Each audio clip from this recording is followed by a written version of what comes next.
Next, we have example 3 where we are given this data.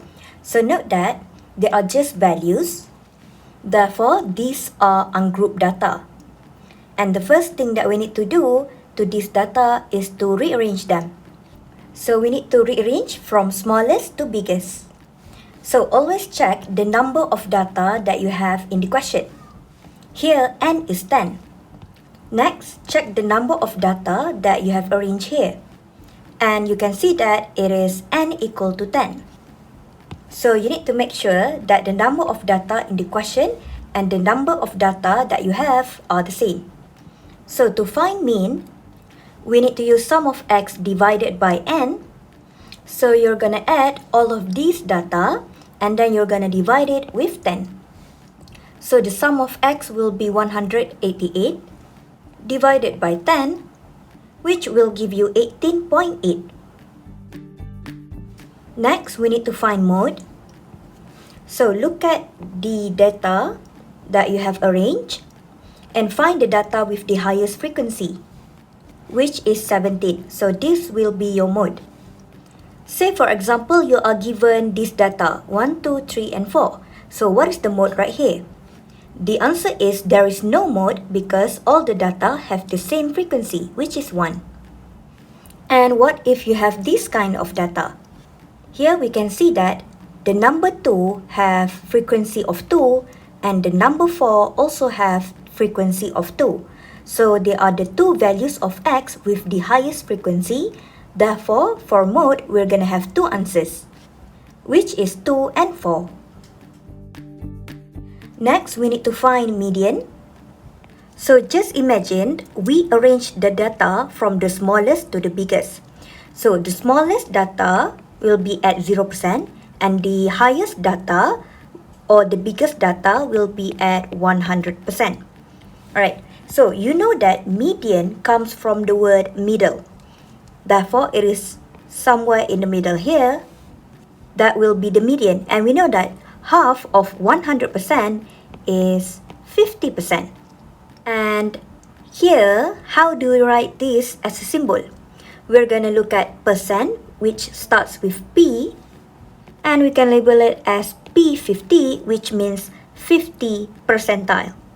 Next, if you look at the word quartile, this one comes from the word quarter. And we know that quarter means 1 out of 4. So this means that we divide our data into 4 equal parts.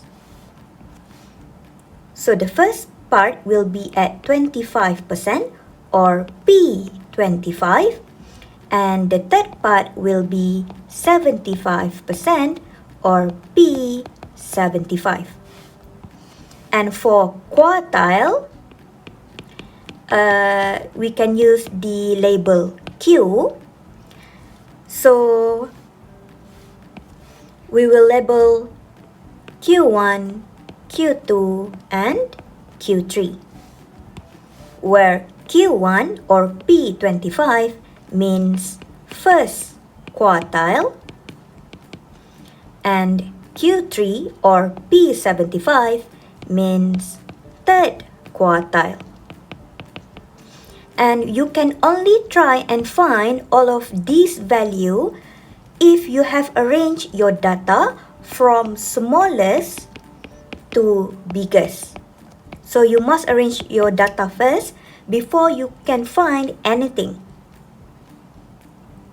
So let's try and find median. So median can be called as Q2 or P50. And the formula is P50 means 50% out of your total data. So it will be 50% out of the total number of your data. So the total number of data is 10. So we're going to write 50 over 100 times 10 TH. So we want to know at which data will give you the median. And you will get fifth observation. So remember the step that I taught you at the start of 6.2. You apply the formula and then you need to look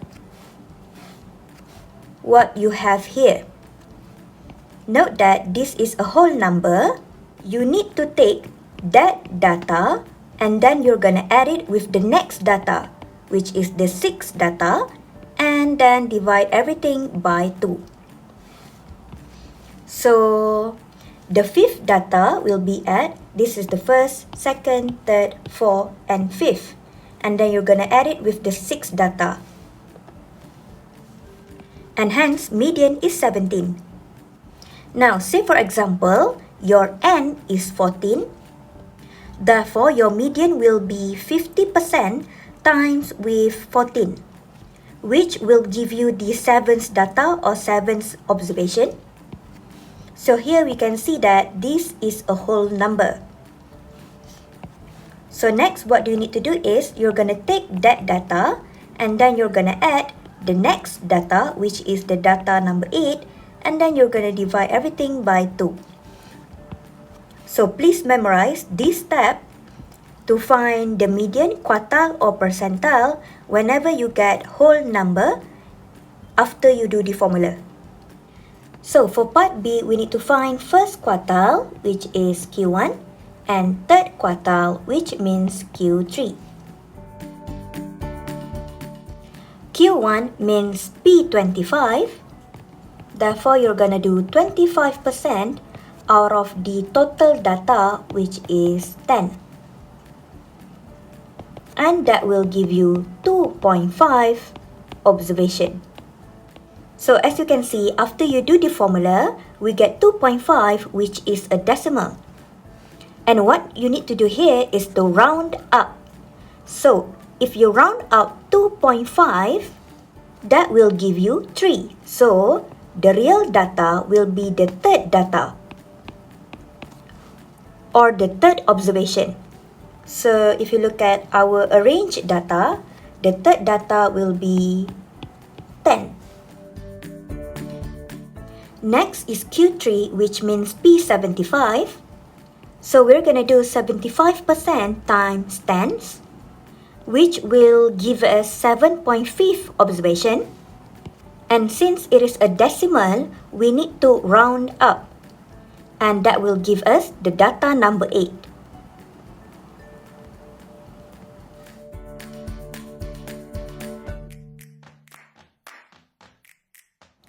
And hence, Q3 or third quartile is 28. For part C, we need to find interquartile range, or IQR, and the formula is Q3 minus Q1. So we know that Q3 is 28 and Q1 is 10. And hence, the interquartile range is 18. And for part D, we need 13th percentile. So percentile means the symbol P. And here we need to determine whether this is 13 or 30. So just close TH and we'll be left with this, which is 13 or 13. So we need P13. And we know that P13 means it is 13% out of our data. And we will get 1.3 observation. A decimal number means that we need to round up. Please round up, not round off. So slightly bigger than 1.3 is 2. So the real data that we need is actually the second observation, which is 9.